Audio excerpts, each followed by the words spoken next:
तो आज का जो हमारा टॉपिक है वो आज हम पढ़ने वाले हैं इलेक्ट्रिक फ्लक्स। ठीक है, इलेक्ट्रिक फ्लक्स। तो इलेक्ट्रिक फ्लक्स पढ़ने से पहले हम लोग को पता होना चाहिए, पहली बात, इलेक्ट्रिक फ्लक्स पढ़ने से पहले हमें एरिया क्या होता है वो पता होना चाहिए। ठीक है, तो एरिया के बारे में पता है आपको क्या होता है?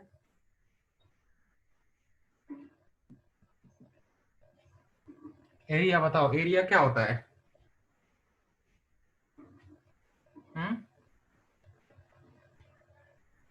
जो नॉर्मल, अगर मैं स्क्वायर यहाँ पे एक मैंने स्क्वायर ड्रॉ किया, इसका एरिया अगर मैं आपको कैलकुलेट करने को बोलूं तो क्या मिलता है?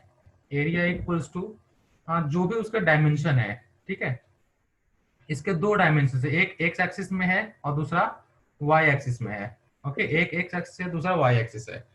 तो एक्स एक्सिस के अलोंग जितना यूनिट इसका लेंथ है एक साइड का, वो अगर हम वाई एक्सिस का जो लेंथ है वो उससे अगर मल्टीप्लाई कर दे, तो लेट अस अज्यूम अगर ये एक्स है और ये वाई है, तो हमें क्या मिल जाएगा? एक्स इंटू वाई, ये एरिया मिल जाएगा। ठीक है, जनरली हम लोग एरिया ऐसे ही देखते हैं।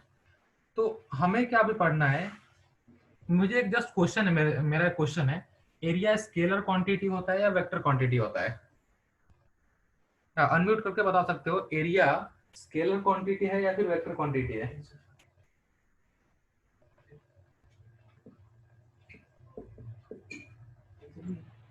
Scalar quantity. स्केलर क्वांटिटी कैसे?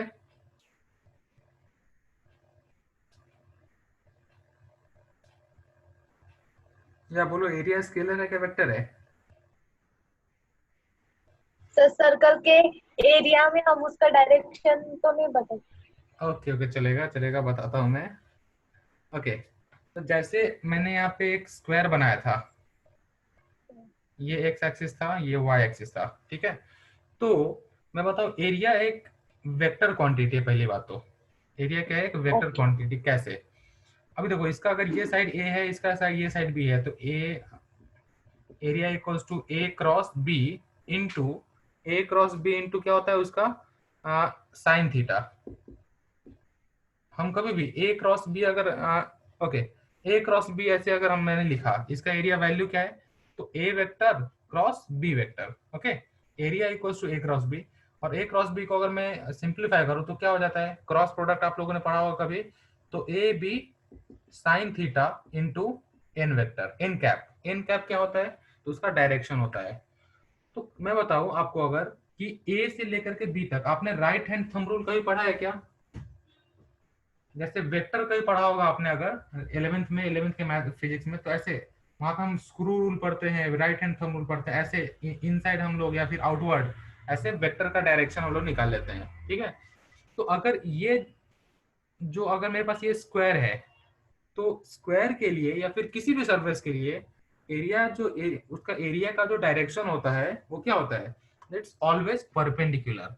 उस सरफेस के परपेंडिकुलर, परपेंडिकुलर क्या होता है? वो उसका डायरेक्शन होता है। ठीक है, तो अगर मैंने एक सर्कल ड्रॉ किया, तो सर्कल का एरिया किधर होगा? इधर हो सकता है, इधर होगा, इधर डायरेक्शन उसका एरिया का। ठीक है, तो सरफेस का उसका एरिया का डायरेक्शन किधर होगा? हमेशा परपेंडिकुलर होता है। ठीक है, तो कैसे परपेंडिकुलर हो? अगर देखो, सिंपल सी बात है, यहाँ पे अगर स्क्वायर से मुझे समझाना हो, तो ए और बी दो साइड है, तो मैं इधर से अगर स्क्रू रूल लगाना, या फिर आप उसको जो भी राइट हैंड थंब रूल, वहां से अगर मैंने ऐसे करके राइट हैंड चार कल फिंगर जो भी मेरे फिंगर्स है उसको मैंने अगर ऐसे मूव किया अगर, तो इनवर्ड उसका डायरेक्शन जा रहा है। ठीक है, तो परपेंडिकुलर इनवर्ड वहां पे क्या जा रहा है? डायरेक्शन जा रहा है। तो इस वजह से एरिया क्या होता है? एरिया एक वेक्टर क्वांटिटी होता है। ठीक है, ओके, वेक्टर क्वांटिटी होता है। तो उसका दूसरी बात, लेट अस अज्यूम अगर आपके पास एक ऐसे, ओके एक मिनट,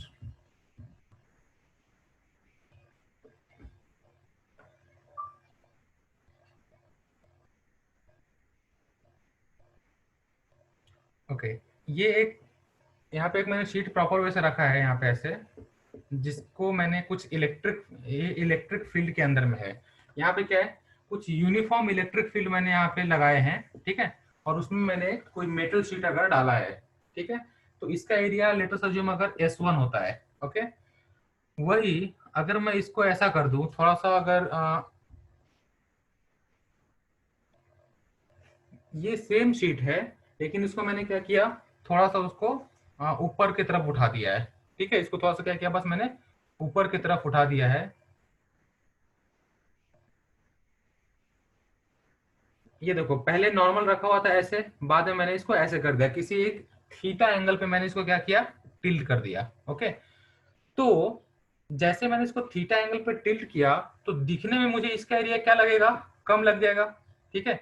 अगर ये नॉर्मल होता तो इसका एरिया फिर से क्या होता, S1 होता, लेकिन अगर इसको टिल्ट किया है मैंने तो इसका एरिया क्या हो गया, इसका एरिया कुछ तो भी S2 हो गया।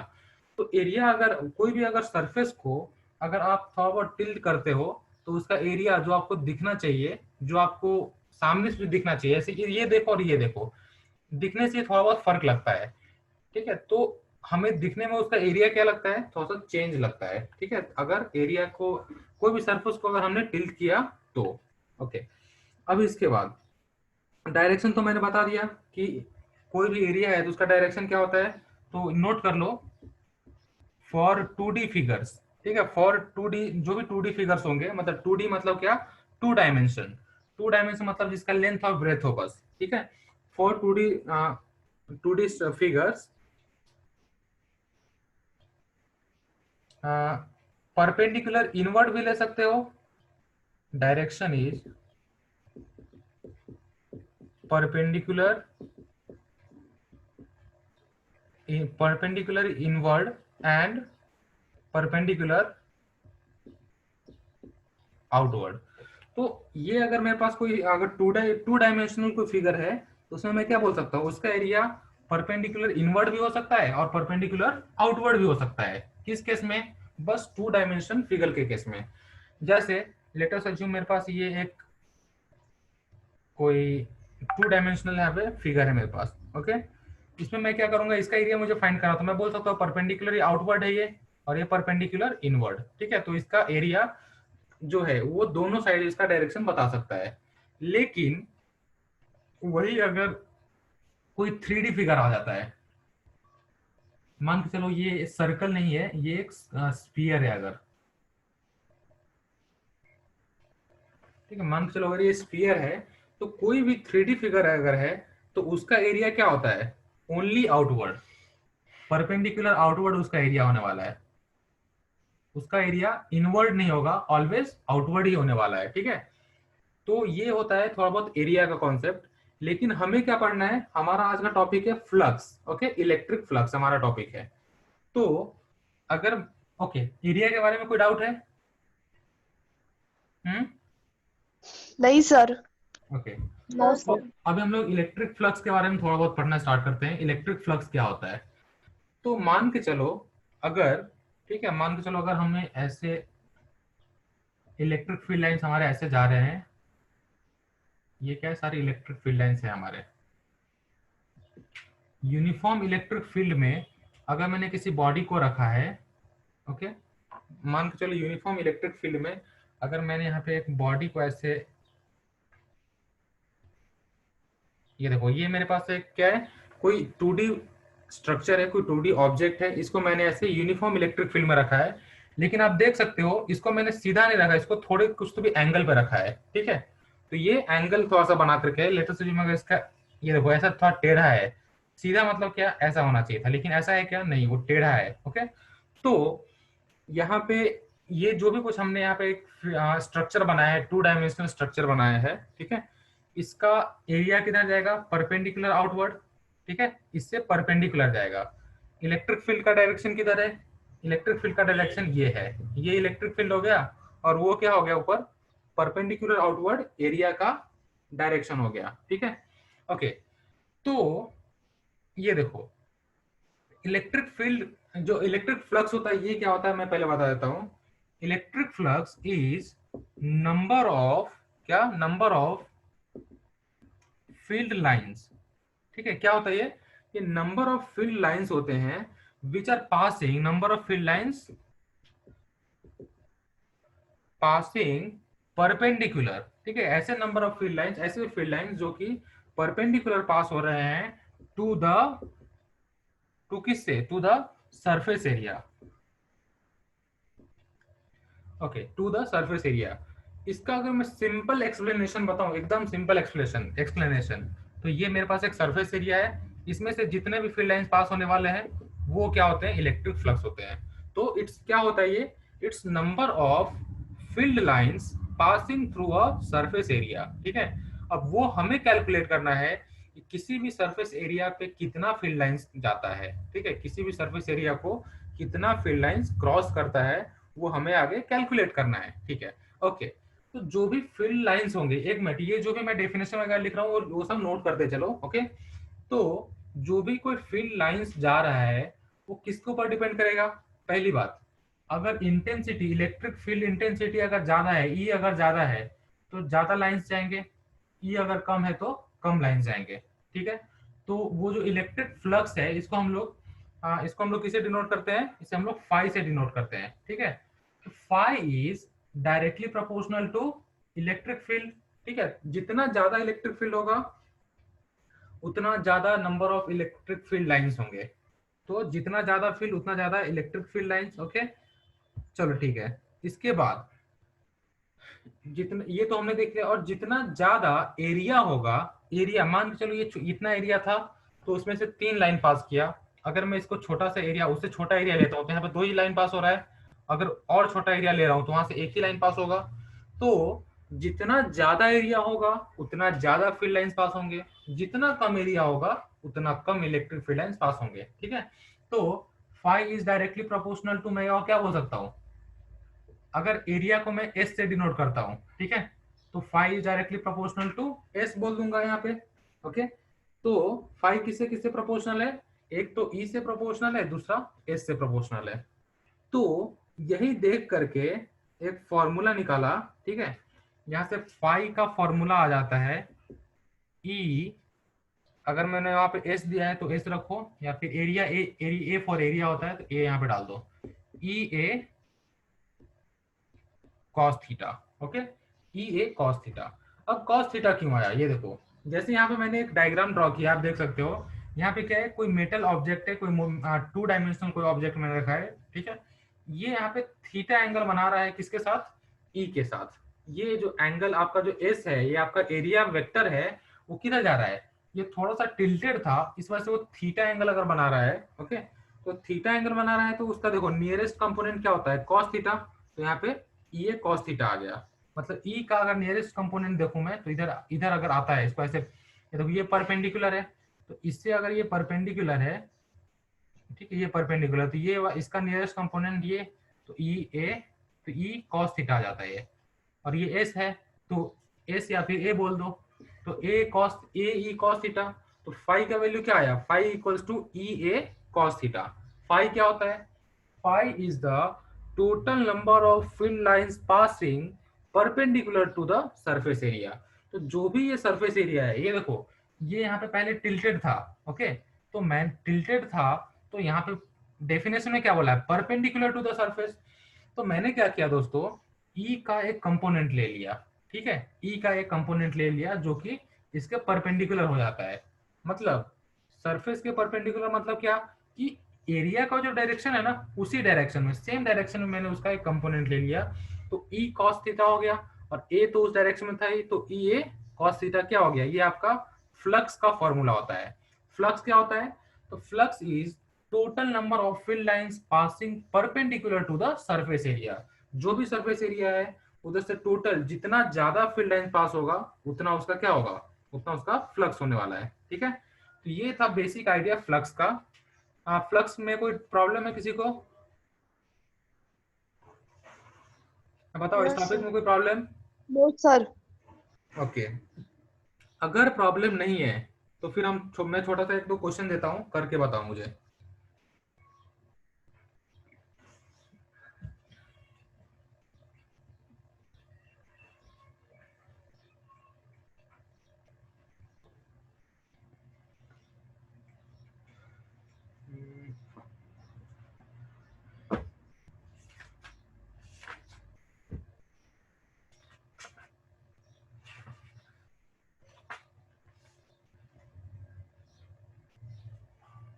ओके, क्वेश्चन है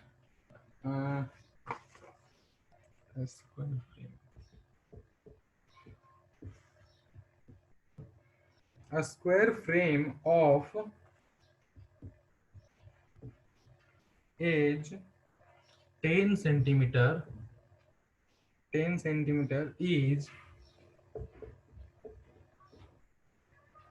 placed with its positive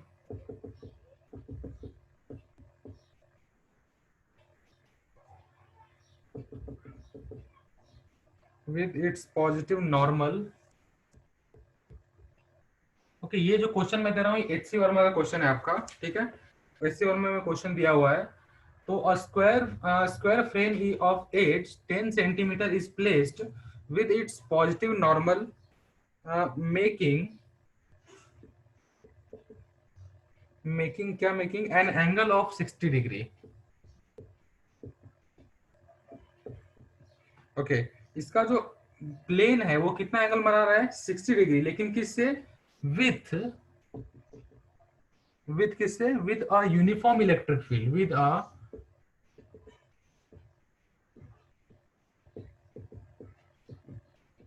uniform electric field of 20 volt पर मीटर, ठीक है, 20 वोल्ट पर मीटर। क्वेश्चन क्या है, फाइंड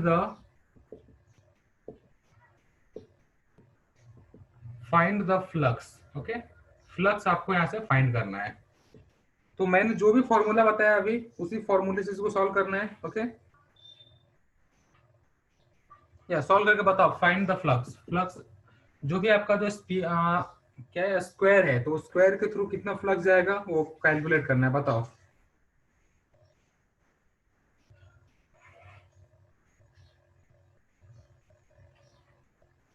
सॉल्व हो सकता है किसी से?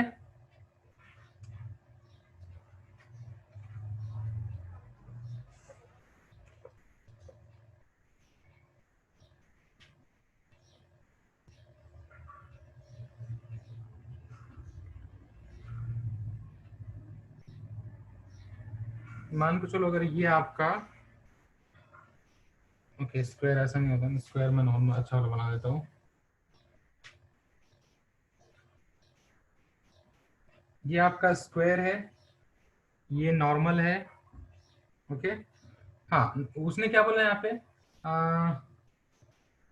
नॉर्मल है और इलेक्ट्रिक फील्ड है, उसके बीच में कितना है, 60 डिग्री का एंगल है। तो लेट अस अज्यूम इसके बीच में 60 डिग्री का अगर एंगल है, ओके, तो ये एंगल 60 डिग्री दिया है आपके पास, साइड कितना दिया है, 10 सेंटीमीटर, ठीक है। आपको फाइंड करना है फ्लक्स। तो फाई इक्वल्स टू फॉर्मूला क्या होता है, फाई इक्वल्स टू होता है ई ए कॉस थीटा।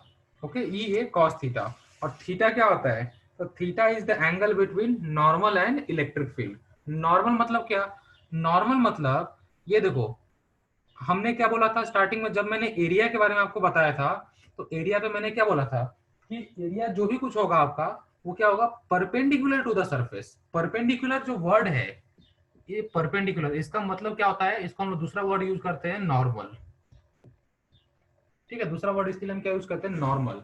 तो आपका एरिया क्या है, नॉर्मल टू द सरफेस है, मतलब एरिया का जो डायरेक्शन वो क्या होता है, नॉर्मल टू द सरफेस, मतलब परपेंडिकुलर टू द सरफेस। तो परपेंडिकुलर और इलेक्ट्रिक फील्ड जो है आपका, इसके बीच का एंगल हमें कितना दिया है, 60 डिग्री। तो आप बताओ, सॉल्व कर सकते हो क्या नहीं इस क्वेश्चन को?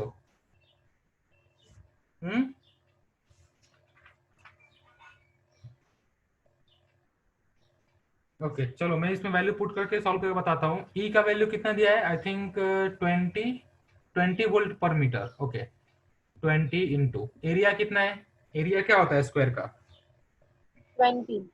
10 इंटू 10 100 इंटू ये सेंटीमीटर का स्क्वायर, सेंटीमीटर का स्क्वायर है अगर, तो इसको हमें क्या करना पड़ेगा, सेंटीमीटर से मीटर में कन्वर्ट करना पड़ेगा, इंटू 10⁻⁴। ओके, -4 क्यों, क्योंकि देखो 1 सेंटीमीटर इक्वल टू 0 पॉइंट, या फिर 1 इंटू 10⁻² मीटर, ठीक है। अगर इसका स्क्वायरिंग हमने किया तो इसका भी हमें स्क्वायर करना पड़ेगा, तो वन, ये देखो एरिया क्या होता है 100, वन इंटू वन का स्क्वायर करोगे, उसी तरह यहाँ पे हमें 10 का स्क्वायर करना है। 10 का स्क्वायर कितना होता है 100, तो 100 इंटू 10⁻² का स्क्वायर क्या होगा 10⁻4 इंटू cos 60 डिग्री। ओके, यहाँ से हमें वैल्यू क्या मिलता है, अगर इसको अच्छे से सॉल्व करते हो तो 20 into 0.01 into 1/2, final answer 0.1 volt meter. Okay, आपका इलेक्ट्रिक फ्लक्स का वैल्यू कितना आया 0.1 वोल्ट मीटर। ठीक है, एक बार इस क्वेश्चन को पूरा अच्छे से लिख लो, देन हम लोग बढ़ेंगे नेक्स्ट क्वेश्चन की तरफ या फिर नेक्स्ट कॉन्सेप्ट की तरफ। ठीक है सर नीचे का नहीं दिख रहा सर। ओके, अभी दिखा नीचे का? Yes sir.